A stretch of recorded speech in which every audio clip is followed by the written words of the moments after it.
आज का video specially लड़कियों के लिए है जिन लड़कियों ने अपने लिए जीवन साथी चुन रखा है और वो लव मैरिज करने के बारे में सोच रही हैं। उनके घर वाले माने या ना माने, लेकिन उनको तो उसी लड़के से शादी करनी है। मान गए तो बहुत अच्छा है, नहीं मानेंगे तो और किसी तरीके से शादी करेंगे, कोर्ट मैरिज कर लेंगे या किसी मंदिर में जाके शादी कर लेंगे, दोस्तों के लिए जाके, कैसी भी करके शादी तो उसी लड़के से करनी है। कहीं आप भी ऐसा तो कुछ नहीं सोच रहे हैं तो पहले वीडियो देखिए, कहीं आप भी भावनाओं में बह करते फैसला नहीं ले रहे हैं।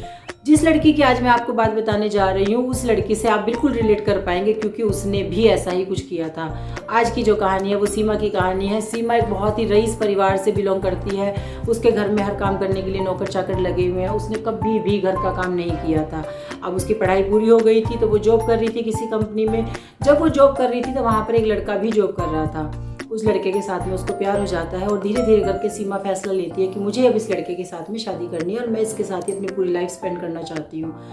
दोनों के बीच में नज़दीकियाँ बढ़नी शुरू हो जाती हैं। इधर सीमा के घर वाले उसकी शादी की बात करने लग गए थे, उसके लिए रिश्ता ढूंढने लग गए थे।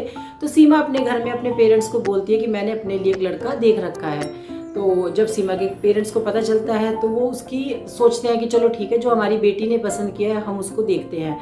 जब वो सीमा ने जिस लड़के को पसंद किया है उसके बारे में खोजबीन करते हैं, उसके बारे में पता करते हैं, तो उन्हें पता चलता है कि जो वो लड़का है उस लड़के के परिवार में उसके पेरेंट्स, मम्मी पापा, भाई और एक बहन है। मतलब 5 लोगों का परिवार है और उनका सबका खर्चा उस लड़के के ऊपर ही है। उसके पूरे परिवार की जिम्मेदारी उस लड़के के ऊपर ही है, क्योंकि उसका भाई और बहन अभी दोनों पढ़ाई कर रहे हैं और पापा कुछ काम नहीं करते हैं। मम्मी की तबीयत खराब रहती है और ये प्रैक्टिकल बात है, हकीकत है, ये कोई फिल्मी कहानी नहीं है। इसलिए आप सोचिए, इमेजिन कीजिए, लाइफ आपके साथ भी हो सकती है। तो उस लड़के के ऊपर ही पूरे परिवार की जिम्मेदारी है। अब सीमा के जब पेरेंट्स को ये बात पता चलती है तो वो सीमा के साथ बात करते हैं और बोलते हैं कि तुम उस लड़के के साथ अपनी लाइफ नहीं बिता पाओगी, क्योंकि वो लड़का तुम्हारे खर्चे नहीं उठा पाएगा, क्योंकि तुमने अपने घर में कभी घर काम नहीं किया था, या तो फिर तुम भी कमाती हो और वो भी कमाता है, तो भी मिलकर तुम अपने अच्छे से जो तुम लाइफ चाहती हो या फिर आज तक जो तुमने लाइफ बिताई है वैसी तुम उस लड़के के साथ शादी करने के बाद नहीं बिता पाओगी, फिर तुम्हें बाद में परेशानी होगी। लेकिन प्यार का भूत चढ़ा था उस टाइम पे। पेरेंट्स की बातें समझ नहीं आ रही थी। उनको ऐसा लग रहा था कि नहीं, ऐसा नहीं है पापा, मैं कर लूँगी, और ऐसे तो मैं भी कमाती हूँ, वो भी कमाता है, मिलकर हम खर्चे उठा लेंगे तो कोई बात नहीं, आज उसके भाई बहन पढ़ रहे हैं, कल को उनकी भी नौकरी लग जाएगी, एक्सेट्रा एक्सेट्रा। वो बहाने बना देती है। तो सीमा के पेरेंट्स बिल्कुल उसकी शादी के लिए मना कर देते हैं। तो सीमा भी एक दिन यही फैसला लेती है और वो उस लड़के से कोर्ट मैरिज कर लेती है, मतलब अपने पेरेंट्स को बताए बिना, क्योंकि उसके पेरेंट्स उस शादी के लिए तैयार नहीं थे, क्योंकि उन्हें पता था कि अगर हम इस लड़के के साथ में अपनी बेटी की शादी कर देंगे तो वो बिल्कुल भी खुश नहीं रह पाएगी। लेकिन सीमा को उनकी कोई बात समझ में नहीं आ रही थी और वो उसके साथ में कोर्ट मैरिज कर लेती है। अब सीमा की उस लड़के के साथ में शादी हो जाती है। शादी होके वो उसके घर जाती है। घर जाने के बाद, क्योंकि उसने पहले सोचा ही नहीं था कि घर जाने के बाद लाइफ कैसी होती है, उसने वो लाइफ कभी देखी नहीं थी। उसको तो पता था कि जब मैं ब्रेकफास्ट मांगूंगी तो मुझे मिल जाएगा, जब मैं लंच मांगूंगी तो मुझे बना बनाया मिल जाएगा। अब जब वो शादी होकर जाती है तो वहाँ पर तो कोई नौकर चाकर थे नहीं काम करने वाले। वहाँ पर तो उसे खुद ही खाना बनाना था। खाना था तो खाना बनाकर ही खाना था। वहाँ पर कोई काम करने वाला नहीं था, क्योंकि उसकी सास जो थी वो बीमार रहती थी। अब जब बहू घर में आ गई है तो बहू को ही काम करना पड़ेगा, लेकिन सीमा को तो काम करना ही नहीं आता है। फिर भी नया नया जोश था उसको, क्योंकि अभी तो प्यार का भूत चढ़ा हुआ था। उसने सोचा कि नहीं, मैं ये भी करूँगी, एक नई लाइफ, मुझे नया एक्सपीरियंस होगा। तो वो घर का काम करना शुरू कर देती है। जैसे जैसे करके वो सुबह काम करती है, फिर उसको लगता है कि मुझे ऑफिस का काम भी करना है, फिर उसको लगता है मुझे शाम का खाना भी बनाना है। अब क्या होता है, धीरे धीरे करके जैसे जैसे टाइम बीतता चला जाता है, प्रैक्टिकल लाइफ उसके सामने आती चली जाती है। उसको लगता है मुझे ऑफिस का काम भी करना है, मुझे घर का काम भी करना है, मुझे घर में खाना भी जाके बनाना है, घर में सफाई भी करनी है, मुझे बर्तन भी मांजने हैं। धीरे धीरे करके वो इन चीज़ों से इरिटेट होनी शुरू हो जाती है और उसके अंदर एक चिड़चिड़ापन उसके व्यवहार में आना शुरू हो जाता है। अब क्या, अब सीमा का अपने पति के साथ में रोज रोज झगड़ा होना शुरू हो जाता है। रोज रोज कुछ ना किसी बात पर उनकी बहस होने शुरू हो जाती है। उन दोनों के रिश्ते में थोड़ी थोड़ी दूरियां होनी शुरू हो जाती हैं। तो सीमा अपने पति को बोलती है कि तुम अपने परिवार को छोड़कर मेरे साथ अलग से कमरा लेके रहो, क्योंकि मैं अब इन सब लोगों का काम नहीं कर सकती हैं। उसका पति बोलता है कि नहीं, मैं अपने परिवार को इस हालात में नहीं छोड़ सकता हूँ, खासतौर पे जब तक मेरा भाई पढ़ाई कर रहा है और उसकी जॉब नहीं लग जाती है, तब तक तो मैं इन्हीं के साथ रहूँगा, तुम्हें भी इन्हीं के साथ रहना पड़ेगा, तुम्हें भी इन्हीं के साथ रहकर एडजस्ट करना पड़ेगा। अब सीमा को अपने पेरेंट्स की बातें याद आती हैं। उसको लगता है कि मेरे पापा ने तो मुझे पहले ही कहा था, लेकिन अब पछताने से क्या होगा, क्योंकि उसे पता था कि उसके पापा अब उसको बिल्कुल भी सपोर्ट नहीं करेंगे। अब वो ये सोचने लग जाती है कि मुझे ऐसा कुछ काम करना है कि जो मैं घर का काम भी कर लूँ और मैं साथ साथ घर में ही रहकर मैं कुछ इनकम का सोर्स भी मेरा हो जाए। मैं ऑफिस की नौकरी छोड़ दूँ, क्योंकि मुझे उसमें बहुत प्रॉब्लम आती है, पहले घर का काम करो फिर ऑफिस जाओ।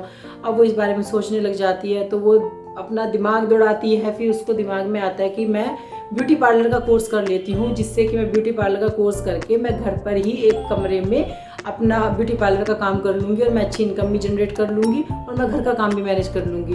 अब वो ब्यूटी पार्लर का कोर्स करती है, उसके बाद वो घर में एक ब्यूटी पार्लर खोल लेती है। उसका काम भी चलना शुरू हो जाता है और वो बहुत अच्छी इनकम भी शुरू कर देती है। लेकिन फिर भी उसको प्रॉब्लम तो होती है, क्योंकि जिस लड़की ने पहले कभी घर का काम नहीं किया था, अब उसे यहाँ पर हर चीज़ के बारे में सोचना पड़ता है। अगर वो कोई कपड़ा खरीदती है तो भी उसे सोचना पड़ता है कि मैं कपड़े खरीदूंगी तो इतने पैसे लग जाएंगे, मेरे पास कितने बचेंगे। अगर उसे घर का सामान लाना है, कोई फ्रूट लेकर आना है, तो भी वो सोचती थी कि मैं फ्रूट लाऊं या ना लाऊं, चलो छोड़ो आज मैं फ्रूट ही नहीं लेकर आती हूँ, पैसे बचेंगे। बहुत सोचना पड़ता था उसे हर चीज़ के बारे में। कहीं ना कहीं वो बहुत परेशान भी होती थी, अपने मम्मी पापा की बातें भी याद करती थी जब उन्होंने कहा था कि तुम ऐसे नहीं रह पाओगी। आज वो ऐसी परिस्थितियों में भी रह रही है, क्योंकि उसे ऐसा लगता है कि मैं अब अपने पेरेंट्स के पास नहीं जाऊंगी, मैं किस मुंह से उनके पास जाऊंगी। उन्होंने तो मुझे मना किया था, लेकिन मैंने उनकी बात नहीं मानी थी। अब वो अपने पेरेंट्स के घर बिल्कुल भी नहीं जाना चाहती थी। उसको लगता था रहना भी मुझे यहीं पर है और मुझे हर तरीके से मैनेज करके चलना है। लेकिन वो बहुत ज़्यादा परेशान है, वो बिल्कुल भी अपनी शादी से खुश नहीं है। वो सिर्फ इसीलिए वो शादी को निभा रही है क्योंकि उसे पता है कि उसके पेरेंट्स ने मना किया था और मैंने ज़बरदस्ती शादी की थी। अब मैं कहाँ जाऊँगी, उसे पता है कि मेरे पेरेंट्स मुझे एक्सेप्ट नहीं करेंगे। तो सिर्फ इसीलिए इस दबाव की वजह से, समाज की दबाव की वजह से वो उस शादी को निभा रही है। तो सीमा हर लड़की से कहना चाहती है कि शादी करना कोई मजाक नहीं है, कोई खेल नहीं है। शादी के अगले दिन ही आपको आटा भी चाहिएगा, आपको दाल भी चाहिएगा, आपको सब्जी भी चाहिए। आपको ये देखना है जिस लड़के को आपने पसंद किया है, कल को उसके साथ आप खुश रह पाएंगी? क्या वो लड़का आपके खर्चे अफोर्ड कर पाएगा? कहीं ऐसा तो नहीं है आज वो शादी कर लेगा और कल को आपको हर चीज़ के लिए परेशान रहना पड़ेगा। चलिए मान लेते हैं कि सीमा तो पहले से कमाती थी और उसके बाद भी उसने एक ब्यूटी पार्लर खोल लिया। कुछ लड़कियां तो ऐसी है जो खुद भी कुछ काम नहीं करते, कमाती नहीं है, वो किसी लड़कों की बातों में आ जाती है, फिर उनसे शादी कर लेती है और फिर वो पूरी लाइफ परेशान रहती हैं। आपको बिल्कुल भी ऐसा नहीं करना है। शादी कोई खेल नहीं है, कोई मजाक नहीं है। शादी के बाद हर चीज़ चाहिए होती है। आपने देखा है ना अपने मम्मी पापा की लाइफ कितना स्ट्रगल करते हैं सारा दिन, वैसे ही लाइफ आपकी आएगी। ऐसा नहीं है कि आपकी लाइफ कोई अलग से आएगी, कोई राजकुमार उतर के आएगा और वो आपको सारे जमाने की खुशियाँ दे देगा। जो स्ट्रगल आज आपके मम्मी पापा कर रहे हैं हर चीज़ के लिए, आपकी मम्मी सुबह उठती है सबसे पहले, फिर वो घर का काम करती है, उसको नाश्ता भी बनाना होता है, उसको बर्तन भी मांजने होते हैं। आपके पापा को सुबह सुबह ऑफिस भी जाना होता है, जो दुकान करते हैं दुकान पे जाना होता है, वही आपको भी करना पड़ेगा। ऐसा नहीं है कि आपकी मम्मी ने जो कर लिया वो आप नहीं करेंगे, करना पड़ेगा। ये फैसला आपको बहुत ही सोच समझ कर लेना है।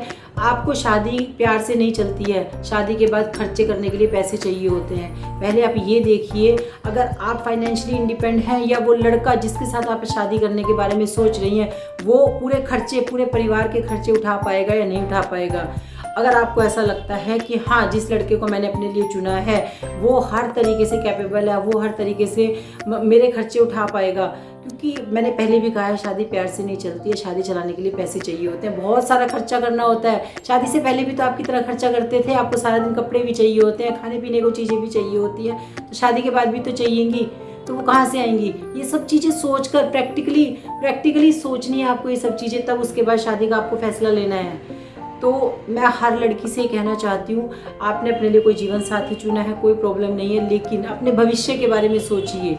हर वो छोटी छोटी प्रैक्टिकल बात सोचिए कि शादी के बाद आपको क्या क्या चीज़ों की ज़रूरत पड़ेगी, क्या वो लड़का आपको वो चीज़ें दे पाएगा। तो उसके बाद ही आपको ये फैसला लेना है। भावनाओं में बहकर तो कतई ये फैसला ना लें, बिल्कुल भी ये फैसला नहीं लेना है। अपने पेरेंट्स की बात को सुनिए, समझिए वो क्यों ऐसा, कोई भी फैसला अगर आपके लिए ले रहे हैं तो क्यों ले रहे हैं। वो कभी भी आपका बुरा नहीं चाहेंगे, वो हमेशा यही चाहेंगे कि हमारी बेटी हमेशा खुश रहे। तो इसीलिए आपको हर चीज़ को सोच समझकर फैसला लेना है। ऐसा नहीं है कि बस आपने इमेजिनेशन कुछ भी कर ली लाइफ की और वो वैसे ही चल जाएगी।